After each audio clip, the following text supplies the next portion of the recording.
I'm missing your body, missing your eyes, I'm missing the way you look at me.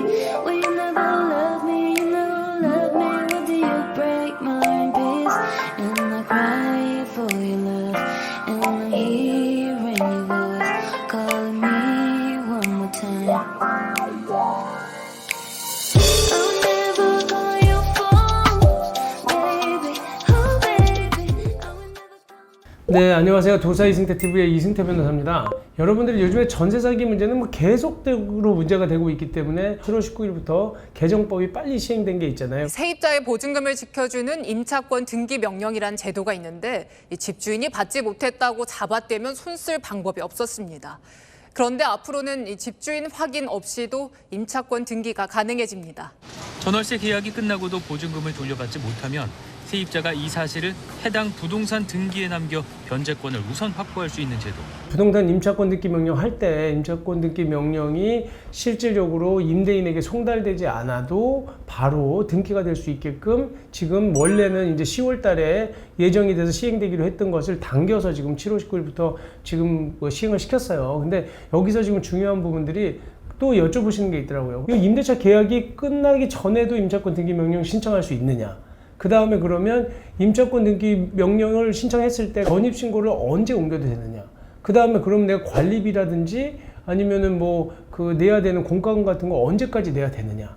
그리고 또 하나는 내 전세보증금에 대한 이자, 지연이자를 언제부터 받을 수 있느냐? 이 네 가지를 많이 물으세요. 그래서 그 부분에 대해서 제가 정확하게 좀 확인을 해드리려고 하거든요. 그러니까 사실은 아는 것 같지만 더 들어가서 보면 정말 디테일한 부분에서는 잘 모르겠다 이런 부분들이 생겨서 오늘은 약간 더 아주 구체적이고 실질적으로 우리가 느끼시는 궁금증에 대해서 설명을 드리려고 하는 거거든요. 첫 번째, 언제 신청할 수 있느냐?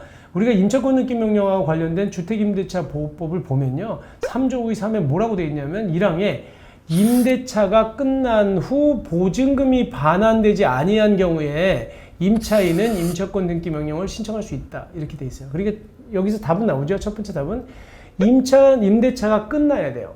임대차가 종료가 된 다음에 보증금을 달라고 했는데 반환이 되지 않으면 그때 임차인은 임차권 등기 명령을 할 수 있다. 신청할 수 있다는 거거든요. 그래서 첫 번째 문제는 답이 나왔죠. 임대차 계약이 끝내기 전에 뭐 저 사람이 안 줄 것 같아? 그때 미리 임차권 등기 명령 신청은 사실상 안 된다는 거예요. 물론 뭐 편법적으로 신청했다가 그 약간 뭐 안 줄 게 명확하면 미리 신청했다가 임대차 계약이 종료가 되고 그 다음에 법원의 판결이 나오게 하는 건 편법이에요. 그거는 하지만 실질적으로 만약에 뭐 판사가 먼저 받아보게 됐는데 그때 우리가 임차권 등기 명령 신청서를 보잖아요. 신청은 어떻게 하는 거냐면 신청서에 보면 신청의 취지 및 이유도 적어야 되고 그 다음에 임대차의 목적인 주택이 어떤 것인지도 써야 되고 임차권 등기 명령을 신청하게 된 원인이 된 그 사실이 뭐냐 뭐 이런 부분. 그러니까 여기에 따르면 대항력을 취득했거나 내가 우선 변제권을 취득했다. 근데 나중에 지금 임차권 등기 명령 안 하면 나 이거 그 대항력 상실할 것 같아서 그렇다는 내용을 적어야 되다 보니까 여기에서 중요한 계약서 같은 내용도 들어가야 되는데 안 맞으면 그 임대차 계약이 종료가 안 됐네 아직? 그럴 경우에는 이거 그 임차권 등기 명령 신청 자체가 안 된다는 거예요. 받아주지 않는다는 게 문제니까 그 부분에 대해서는 좌우간 우리가 정확하게 적어서 내야 돼요. 원칙적으로. 근데 며칠 안 줄 게 뻔해서 빨리 임차권 등기 명령 신청하려고 미리 신청서 써서 발송시키는 거는 가능하긴 하겠죠.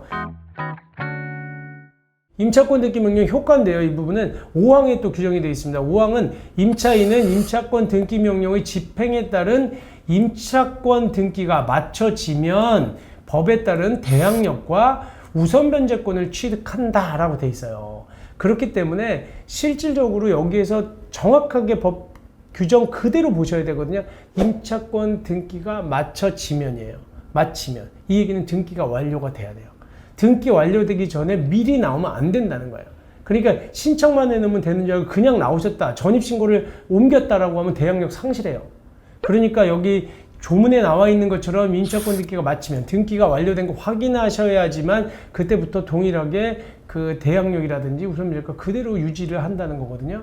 그래서 단서조항에서는요, 임차인이 임차권 등기 이전에 이미 대항력이나 우선변제권을 취득한 경우에는 그 대항력이나 우선변제권은 그대로 유지가 되지만 임차권 등기 이후에는 만약에 앞에서 자기가 전입신고를 갖다가 옮긴다고 하더라도 그 앞에 있었던 대항력이나 우선무조건 상실하지 않는다 이렇게 돼 있는데 제가 같은 얘기예요. 그러니까 무조건 전입신고 미리 옮기시면 안 되고 등기가 맞춰진 거 보고 옮기셔야 된다는 겁니다. 그러니까 또 하나 여기에서 대항력 요건 다시 한번 짚고 넘어갈게요. 대항력이라고 하는 거는 전입신고도 해야 되고 주택을 인도받아야 되는 거예요. 그러니까 두 가지가 다 이루어져야지만 대항력이 있는 거거든요. 그러니까 주택을 미리 다 인도해버리면 안 되는 거죠. 인도도, 그러니까 인도한다는 게 집주인한테 집을 넘겨주면 안 돼요. 갖고 있어야 되고, 임차권 등기 명령 완료가 된 걸 보고, 그제서야 주소도 옮기시고, 그 다음에 주택도 인도해주면 된다는 겁니다.